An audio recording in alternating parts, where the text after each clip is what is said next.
Goeiedag, is baie lekker om 'n paar oomblikke met jou te deel op hierdie dag, terwyl ons gesels oor 'n reeks wat juis gaan oor tyd. Ons vra in hierdie reeks die ongewone vraag, wanneer is ons? Ons ken die vraag, waar is ons en wie is ons? Maar die vraag, wanneer is ons, help ons om ons verhouding met tyd so bietjie in 'n nuwe perspektief te sit. Ons aan mekaar herinner, ons leef 'n leeftyd. Hierdie leeftyd hier in die begin van die 21ste eeu, meeste van ons leeftyd sal waarskynlik in hierdie eeu uitspeel. Ons leef hierdie leeftyd binne die konteks van God se ewigheid. En ons leef dit vandag. En vandag gesels ons oor oomblikke en ek hoop daar is vir jou 'n besondere oomblik of twee ingebed in hierdie tyd saam. So vandag gepraat dit laat my toe dink aan hierdie mooi teks in Klaagliedere 3, waar die skrywer sê, ek lees dit vir jou in Engels, God's loyal love couldn't have run out. His merciful love couldn't have dried up. They created new every morning. How grateful your faithfulness, how great your faithfulness. I'm sticking with God. I say it over and over. He's all I got left. Natuurlik die message vertaling, maar hierdie selfs woorde gaan jy in 'n ander vertaling so kry. They are new every morning. Het is wonderlik om te dink, ons betree 'n dag waar God se liefde vir ons en sy genade vir ons elke keer opnuut geskep word. So ek wil jou sommer nooi om 'n oomblik van stilte te vat en in jou eie tyd in gebed net te verwoord, wat het jy nodig vandag van God se liefde en van God se genade? En maak daai behoefte net in jou eie woorde gebed. En dan bid ek ook vir ons saam.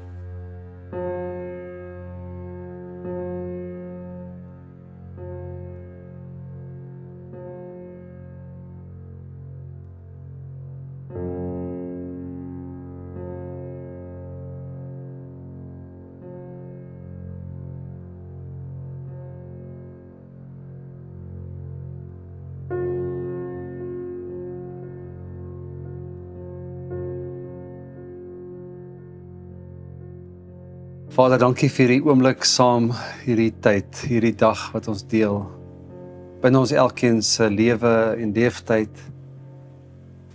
Binne hierdie besef van U alomteenwoordigheid. Vader, mag ons dit regkry om in hierdie laaste paar weke op so 'n manier na tyd te kyk en tyd so vas te hou dat dit ons beweeg, dat dit ons verander, dat ons verwagting skuif, dat ons verhouding met tyd groei. Dat ons dit reg kry om die geskenk van tyd te waardeer en te omhels op 'n manier wat sin maak en betekenis gee in ons lewens. Dankie dat ons elke dag nuut kan begin daarmee, ook hierdie dag. Dankie vir 'n liefde wat elke nag weer verfris word, herstel word, herskep word, genade wat van vooraf begin. Dankie vir elke gebed wat hierdie liefde vandag vir hulle self wil toeëien. Mag U ons gebede hoor en ons ontmoet in hierdie oomblik. Amen.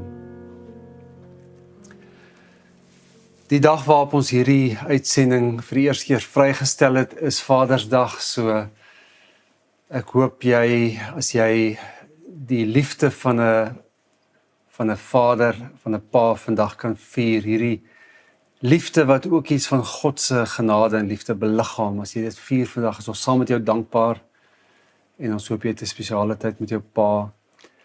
As hierdie liefde by jou verlies of gebrokenheid van een van haar aard losmaak, dan hoop ek jy kan opnuut God jou Vader noem en in hom tuiskom in 'n liefde wat onvoorwaardelik is. En as jy self 'n pa is, hoop ek regtig dat jy met dankbaarheid kan terugkyk op nog 'n jaar waar jy self hierdie liefde kon beliggaam. En mag jy vandag die waardering en die dankbaarheid daarvan sien en ervaar. Ons wil julle ook vra om te dink aan die Steyn gesin, Tannie Isie Steyn, wat lank deel was van ons geloofscommunity, is donderdag oorlede na stryd teen kanker. Ons dink aan Hannes en aan Annelia dogter en aan hulle gesin ook in hierdie tyd. Dink ook aan die familie van 'n jong graad 11 leerling, Assam, wat verbonde was aan ons legacy projek wat Woensdag oorlede is in die hospitaal. Die omstandighede rondom haar dood is nog bietjie vaag. Ons is nog nie seker wat presies gebeur het nie. Maar Assam was 'n joyful is die woord. 'n Joyful, energieke jong meisie wat van laerskool daar af by Legacy betrokke was.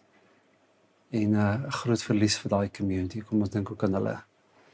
Dink ook steeds aan die Berries, Herman en Anke, wie se tweeling seuns goeie 12 weke te vroeg gebore is. Dit gaan goed so ver, so goed soos dit kan, maar dink ook gerus aan hulle. Ons maak hierdie reeks oor tyd klaar vandag en ek het so 'n bietjie daarna verwys vroeër. As jy verlede week se gesprek gemis het oor 'n dag, gaan gerus terug daarna en gaan ontdek dat Pieter ons herinner het dat 'n dag die vermoë het om ons te betree en ons te vorm. Ons neiging is om 'n dag te wil vat en om te wil beplan en om vorm om ons dagboek te pas. Maar ons antieke spiritualiteit herinner ons, 'n dag kan ons betree, amper in ons gebeur en die ritmes van 'n dag kan ons verander. En 'n dag dan is die sleutel tot groei, want daar hoop op. Daar het hierdie vermoë om 'n kumulatiewe potensiaal, kan ons amper sê, toenemende effek. Dag na dag na dag gebeur iets, verander iets in ons. Dis wat daar kan doen. Daar het hierdie die tyd aan sy kant, kan ons as ware sê. En die Dallard herinner ons dat how we spend the day is probably how we spend our lives. En daarom kan ons met 'n nuwe verhouding, en as ons met 'n nuwe oë na 'n dag kan kyk, dan vorm ons 'n ander manier van wees. Maar vandag wil ek met jou praat oor nog 'n dimensie van tyd wat verskuil lê binne 'n dag. En wat 'n ewe wesenlike impak het op my en jou perspektief op tyd. En dis die dimensie van 'n oomblik. Ons mag al geneig wees as ons verstaan wat die waarde is van 'n dag om te dink, maar wat is 'n oomblik nou? Maar lees saam met my sommer net 'n paar teksgedeeltes wat ons net weer herinner aan die impak wat 'n oomblik kan hê in ons lewens. Sommer net so 'n paar soos ons sê, random lekrake teksgedeeltes. Eerstens Matteus 9. 'n Vrou wat al 12 jaar lank aan bloedvloeiing gely het nader gekom en van agter aan die soem van Jesus se klere geraak. Sy het vir haarself gesê, as ek maar net aan sy klere kan raak, sal ek gesond word. Jesus het omgedraai, haar gesien en gesê, wees gerus, dogter, jou geloof het jou gered. Van daardie oomblik af was die vrou gesond. Matteus 3 lees ons oor Jesus se eie doop. Jesus is toe gedoop en het dadelik daarna uit die water gekom. Met eens het die hemel bokant hom oopgegaan en hy het die gees van God soos 'n duif sien neerdal en op hom kom. Daar was dus ook 'n stem uit die hemel wat gesê het, dit is my geliefde seun, oor hom verheug ek my. Matteus 26, die storie van Petrus. Rukkie later kom die manne wat daar staan na Petrus toe en sê, dis waar, jy is ook een van hulle. 'n Mens kan dit jou spraak hoor. Toe begin hy vloek en hy sweer, ek ken nie die man nie. En op daardie oomblik het daar 'n hand gekraai. Toe val het Petrus by wat Jesus gesê het, voordat die hand kraai, sal jy my 3 maal verloon. En hy het buite toe gegaan en bitterlik gehuil. En dan het Jakobus 4 so 'n stukkie wysheid, dit klink amper soos iets wat in Prediker moet staan, of in Spreuke eerder. Kom nou julle wat sê, vandag of môre sal ons na die stad en die stad toe gaan en 'n jaar lank daar bly. Ons sal sake doen en geld maak. Julle wat nie eens weet hoe julle lewe môre sal wees nie. Julle is maar 'n damp wat 'n oomblik verskyn en sommer weer verdwyn. En dan uit die storie van Saulus se bekering. Toe hy op die reis naby Damaskus kom, het daar skielik 'n lig uit die hemel op hom gestraal. Hy het op die grond neergeval en 'n stem gehoor wat vir hom sê, Saul, Saul, waarom vervolg jy my? So 'n paar stories, insidente wat my en jou net hopelik weer herinner dat 'n oomblik het die potensiaal om ons hele lewe te definieer. Kan wees dat jy 'n storie kan vertel van 'n oomblik wat al jou lewe gered het. Van iemand wat net op die regte oomblik, die regte plek was en die regte ding gedoen het. Dalk kan jy 'n storie vertel van 'n oomblik van bevestiging. Dis 'n mooi Engelse woord, affirmation. Dat jy op so 'n wyse bevestig was, oortuig geword het van jou eie waarde, 'n oomblik wat jou veilig en geborge laat voel het, 'n oomblik waar jy gesien of gehoor is, op so 'n manier dat jy vir die res van jou lewe net nooit weer getwyfel het oor jou identiteit nie. Miskien ken jy ervaring van 'n oomblik wat jou ontwrig, wat jou hele lewe ontwrig, wat jou eintlik jou lewe ontspoor, wat jou weerloosheid kom ontmasker, wat jou kwesbaarheid kom belig. Op so 'n manier dat jy daarna net nie weer die lewe eintlik in die oë kon kyk nie. Miskien ken jy die gevoel van 'n oomblik wat jou gehelp het om 'n perspektief te kry op die lewe wat alles verander het. 'n Lens wat vir 'n oomblik dinge kon verhelder het en jou gehelp het om anders na alles te kyk. Of dalk 'n oomblik van roeping. 'n Oomblik wat jou hele lewe in 'n ander rigting gestuur het. Sonder twyfel het 'n oomblik die potensiaal om my en jou lewe te ontwrig of te vorm. Vrou met naam Joan Chittister skryf, real spirituality demands that we care enough about all the moments of life to live all of them well. Dit is 'n baie mooi aanhaling, maar ek wonder, waarom was dit nodig vir hom hierdie aanhaling te maak? Kom sê sy dit. As dit so is dat ek en jy in 'n verhouding leef met tyd, en wanneer ons oor oomblikke praat, hoe lyk 'n ongesonde verhouding met 'n oomblik? Hoe kan dit wees? Wat kan ons doen dan om 'n oomblik op so 'n manier te beleef of vas te hou dat we are not living it well? So 3 goed kom in my gedagtes. Die eerste een is die vermyding van 'n oomblik. Ons ken dit.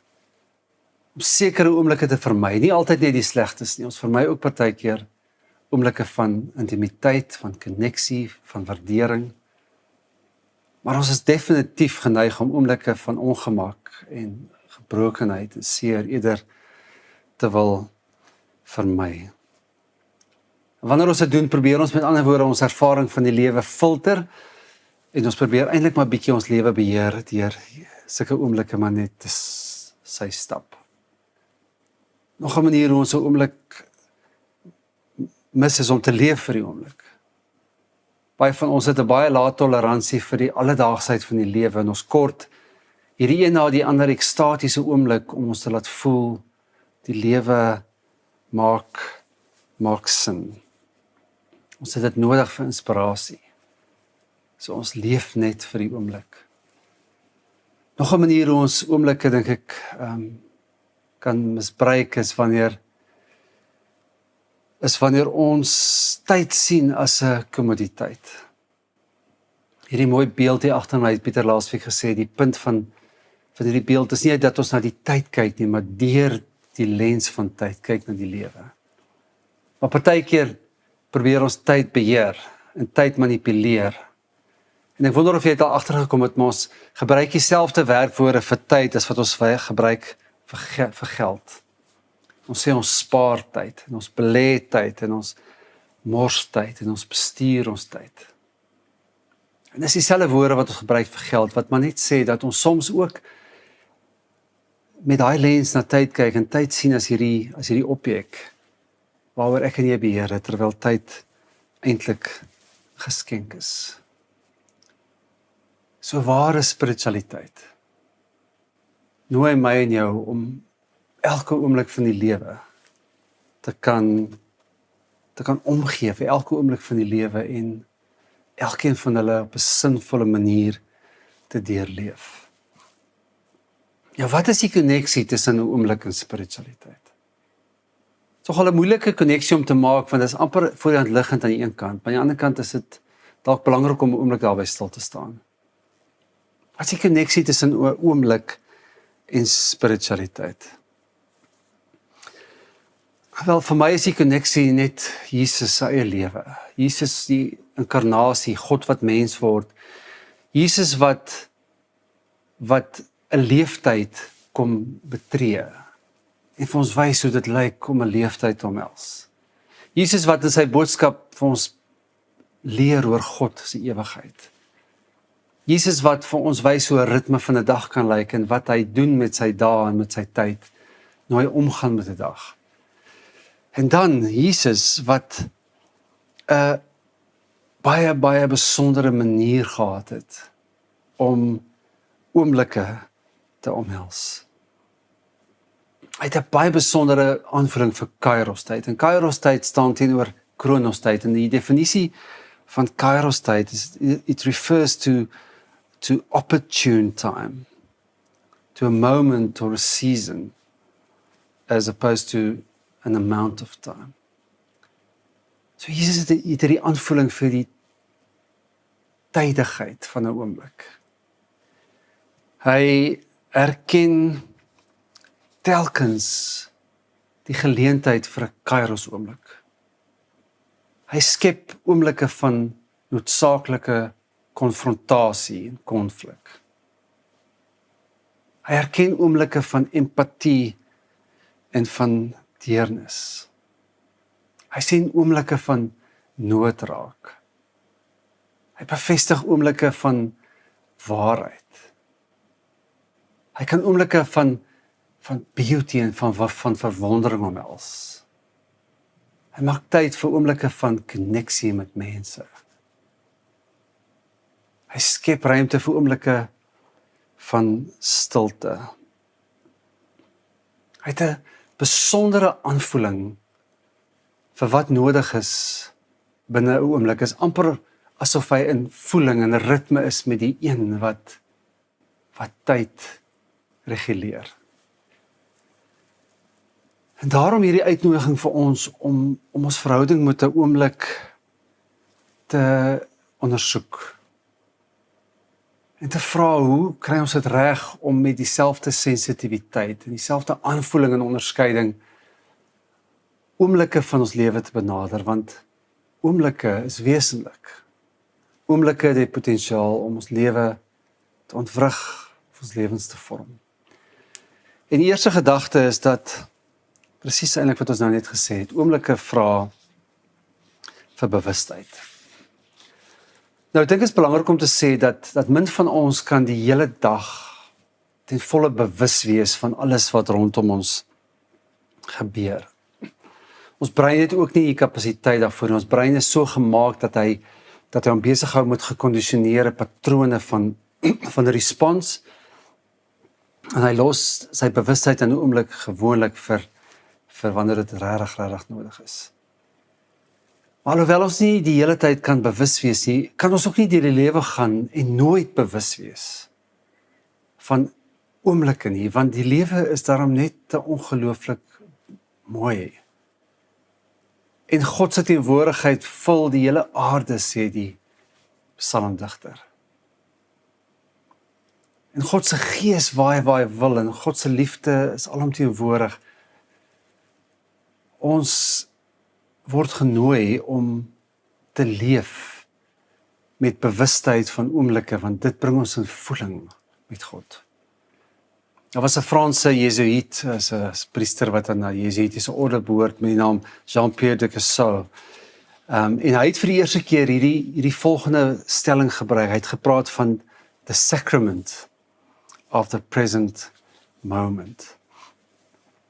Nou, jy sal weet, 'n sakrament is 'n ritueel of is 'n gebruik wat God se teenwoordigheid en God se genade bemiddel. En hy kom sê, 'n moment, 'n oomblik, kan soos 'n sakrament wees. 'n Oomblik kan my en jou bring binne 'n besef, 'n ervaring van God se liefdevolle teenwoordigheid, 'n bewustheid van God se genade. En dan gaan hy aan, hy sê, hy moedig jou aan to embrace the present moment as an ever-flowing source of holiness. Ja, stel jou voor, jy kan meer gereeld sulke oomblikke ervaar, waar 'n oomblik in tyd 'n bron is van bewustheid van God se heilige teenwoordigheid. Hoe leer ons hierdie bewustheid aan? Hoe bou ons daai kapasiteit? Terug by Jesus se voorbeeld, ek dink ons leer vinnig uit Jesus se lewe dat spiritualiteit 'n baie sterk fisiologiese en sensoriese dimensie het. Want Jesus kom wys God se liefde deur fisiese aanraking. Hy kom bewys deur sy empatie en die manier hoe hy luister. Hy kom maak genade tasbaar deur die woorde wat hy spreek. Hy gebruik sy sintuie om in die oomblik God se teenwoordigheid rondom hom te herken. Ons gaan wonder, die psalmdigter sê vir ons in Engels, come, taste and see the goodness of the Lord. Die eerste manier hoe ek en jy meer bewus raak van oomblikke is om in voeling te kom met ons fisiologiese sintuie en hulle in diens te stel van 'n bewuste lewe. En dan kan ons bewustheid inoefen. Daar's 'n paar geloofsgewoontes wat ons help om dit te doen. Een daarvan is aanbidding. En jy wonder dalk hoe. Eugene Peterson beskryf dit mooi. Hy sê aanbidding het die vermoë om my en jou te herkalibreer. En hy beskryf dit as volg: worship centers our life. We set the mood of days to come by practicing adoration and praise. We establish a sense of reality in which the great invisibles, God, Christ, and Spirit, can be as fresh and present to us in daily life as our family members and workplaces and job lists. Dit is nogal 'n aanloklike uitnodiging daai dat God en Jesus en sy Gees net so teenwoordig was, net so prominent raak as wat mense in werk en to-do lysies soms vir ons is. So aanbidding bevat hierdie vermoë om ons 'n verhoogde kapasiteit te gee vir 'n bewustheid van God. Gebed doen dieselfde ding. Net so ook ander geloofsgewoontes soos om 'n joernaal te hou, stilte. Ek en jy kan groter bewustheid inoefen. Ons kan dit simuleer in klein oomblikies. En dan kan ons vertrou dat, soos Pieter sê, dag vir dag, as ons dit aanhou doen, dat dit ons vorm op so 'n manier dat ek en jy later iemand word wat net eenvoudig leef met 'n bewustheid van God. So eerstens 'n oomblik vra vir bewustheid. Tweede gedagte oor oomblikke is dit vra vir refleksie. Soos julle weet het die filosoof Sokrates gesê, unexamined life is not worth living. En ek dink hierdie unexamined life kom baie keer ter sprake by oomblikke, want ons het nie altyd die vermoë om in die oomblik die gewig daarvan te weeg of te herken nie. Ons moet partykeer teruggaan en daaroor gaan nadink. Ons weet partykeer ons het iets ervaar, en al wat oorbly baie keer is die besef, hier het iets gebeur. Hier was 'n moment. Maar dan moet ons gaan en ons moet nogal bewustelik gaan nadink oor hierdie oomblik en vir onsself gaan vra, maar waarvoor het ek ontwaak? Wat het hier gebeur? Paulus doen dit met sy bekeringsmoment. Ons lees Galasiërs 1 dat hy gaan reflekteer het oor hierdie bonatuurlike oomblik waar hy sy sig verloor het, in daai oomblik op die pad na Damaskus. En dan skryf hy vir die gemeentes in Galasië en hy sê vir hulle, hy kyk terug op daai oomblik en hy herken dit as 'n openbaring van God. En hy sê, hy het deur dit besef dat God hom al voor sy geboorte afgesonder het. En dat God hom uit genade roep. En hy verwys na daai hele ervaring en hy beleef God se goedheid in daai oomblik. Dit is nie onmoontlik om daai oomblik dit te kon sê nie. Ek en jy verloor 'n gewellige klomp insig en waarheid en bewuswording van God wanneer ons nie gaan stil staan in refleksie by die oomblikke wat ons aanraak in ons lewe nie. Dit is natuurlik baie maklik gesê vir oomblikke van inspirasie. Dit is veel moeiliker om die oomblikke van ongemak en van pyn en van verlies vas te hou, want dis die oomblikke wat ons dikwels vermy. But we need to live all the moments of life well. Ons het ook nodig om hierdie oomblikke te gaan herroep en daaroor na te dink, want as ons dit nie doen nie, gaan sit daai oomblikke eenvoudig net in ons siege as onverwerkte trauma, onverwerkte emosie, onverwerkte angs of woede. En dit het oor tyd die vermoë om ons in 'n ongesonde verhouding met tyd te sit. Sonder refleksie gaan oomblik na oomblik net verlore, die goeie en die slegte oomblikke. En dan kan ons nie getransformeer word deur hierdie oomblik nie. Wat dalk selfs gebeur is dat ons nog oomblikke begin najaag, op soek na herstel, genesing, koneksie. Soek ons dan nog die een na die ander ekstatiese oomblik van waarheid of bevestiging of intimiteit. En dan word die oomblik hierdie kommoditeit. Die oomblik word die bestemming. Eerder as dat die oomblik geskenk word wat dit bedoel is om te wees. En dan vra oomblik natuurlik vir my en jou vir 'n respons. En die Engelse woord responsibility bevat eintlik klaar daai stukkie insig. In Afrikaans sien ons dit nie in die woord verantwoordelikheid nie, maar die Engelse woord sê it's the ability to respond. Om verantwoordelikheid te vat vir die oomblikke van jou lewe, en jou dae en jou leeftyd, is om die vermoë te ontwikkel om te respond, om te reageer op 'n gepaste manier op dit wat in en met jou gebeur. En dit is so gepas eintlik, want hierdie woordjie moment is afgelei van die Latynse woord momentum wat beteken movement, motion en change.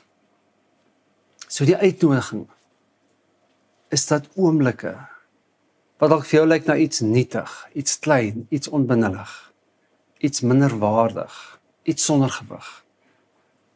Die uitnodiging is om oomblikke toe te laat om my en jou te beweeg en te verander en 'n nuwe perspektief te gee. Om op 'n gepaste manier te reageer. Ons weet Paulus se respons op hierdie oomblik was om vir 3 jaar lank na Arabië te gaan. Hy sê dit in hierdie teks in Galasiërs 1. Hy het eers 3 jaar later vir die eerste keer met die kerk in Jerusalem kontak gemaak.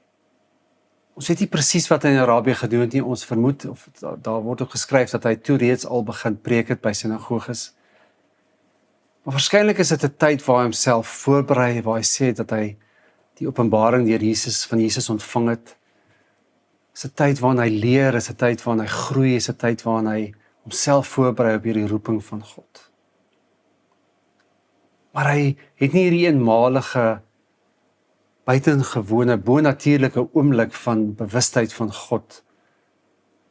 En dan gaan 'n ander vertel almal daarvan nie. Hy reageer op 'n gepaste manier. Oomblikke nooi my en jou om ons dag in 'n nuwe perspektief te sit. En as ons dit dag na dag kan doen, om 'n seisoen te herken en 'n leeftyd te vorm wat belyn word met God se bedoeling. En ek hoef nie te wag dat oomblikke met ons gebeur nie. Ons kan inisiatief neem en selfs oomblikke gaan skep.